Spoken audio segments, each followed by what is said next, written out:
Assalamualaikum warahmatullahi wabarakatuh. Perkenalkan, nama saya Duta Aulia Ardika dari Prodi Agribisnis dengan NIM 05734093. Dan di sini saya akan membahas soal yang ketiga. Yang pertama itu identifikasi apa yang menjadi tema kegiatan penyuluhan dan siapa saja yang menjadi sasaran kegiatan penyuluhan tersebut. Dan yang kedua, bagaimana karakteristik sasarannya. Dan yang ketiga, bagaimana deskripsi kelompok tani dan organisasinya. Nah, di sini dari hasil observasi saya, dan hasil observasi saya itu ada di dekat rumah saya, yaitu homemade tentang pengelolaan limbah organik atau pupuk organik ya. Nah, di sini saya akan menjelaskan hasil observasi saya. Dan yang pertama dimulai dari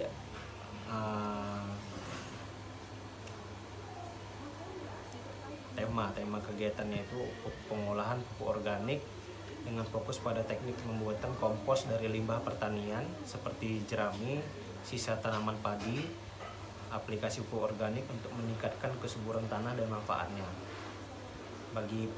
Bagi pertanian berkelanjutan, tema ini dipilih untuk mengatasi masalah penurunan produktivitas tanah akibat penggunaan pupuk kimia berlebihan di daerah tersebut. Nah, di daerah saya lebih tepatnya.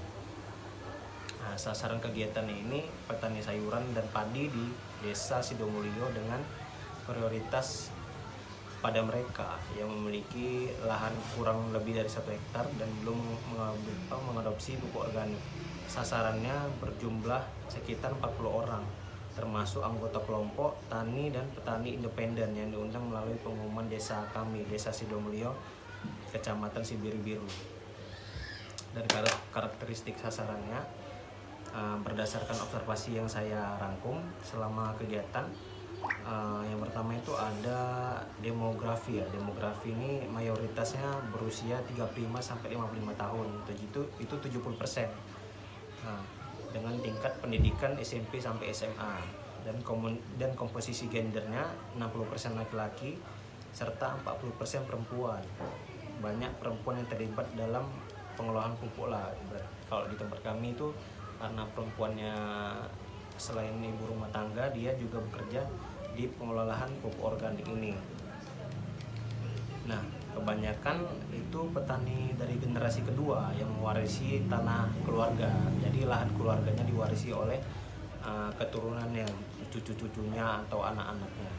Dan yang kedua, ekonomi. Pendapatan rata-rata sampai dia nominal sampai 2-3 juta per bulan dari hasil pertanian aja, dengan lahan garapan 0,5 sampai 1 hektar. Mereka kalau orang ini sering lah ngadepin biaya tinggi pupuk kimia. Pupuk kimia di sini rata-rata hampir 500 sampai 1 juta lebih gitulah. Jadi motivasi tinggi lah untuk mereka pindah ke pupuk organik ini. Jadi kami di homemade ini membuat pupuk organik. Jadi gitu. Kalau di sosial ini aktif dalam diskusi kelompok. Jadi dengan pengetahuan dasar pertanian tetapi kurang paham dengan manfaat jangka panjang pupuk organik, misalnya peningkatan mikroba tanah. Peningkatan mikroba tanah, tingkat partisipasinya itu kemarin tuh yang datang itu pas penyuluhan itu ada 90% hadir semua, dan mereka responsif, jadi kayak excited mendengarkan karena motivasi mereka lebih tepatnya untuk mengurangi pupuk kimia karena beralih ke pupuk organik. Nah, jadi tantangan utamanya adalah kebiasaan lama menggunakan pupuk kimia, sehingga penyuluhan ini menekankan manfaat kesehatan dalam lingkungan. Nah, kalau yang lain-lainnya sebagian besar 60% belum pernah mengikuti pelatihan yang kayak gini.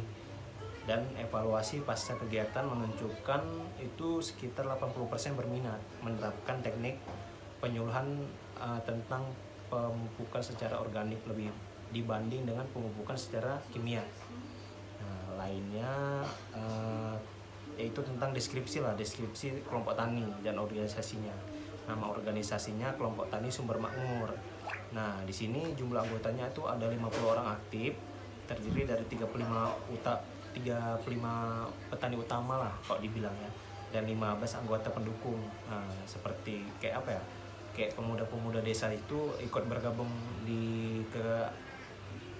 ke lahan-lahan mereka.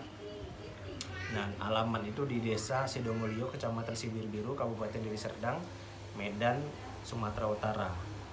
Nah, kalau yang saya tanya visi dari mereka yaitu menjadikan kelompok tani pionir dalam pertanian organik yang mandiri, berkelanjutan, dan mampu meningkatkan kesejahteraan anggota serta lingkungan desa. Kalau misi mereka itu yang pertama mendorong adopsi teknologi pertanian ramah lingkungan, lebih ekonomis lah itu bilang, meningkatkan produktivitas dan pendapatan melalui produk organiknya dibanding dengan produk kimia tadi. Dan yang ketiga, membangun kemitraan dengan penyuluh dan pasar lokal untuk akses bahan dan distribusi. Kalau struktur organisasi itu ada ketua, sekretaris, bendahara, koordinator teknis, sama anggota biasa yang berperan dalam kegiatan lapangan dan berbagi hasil panen.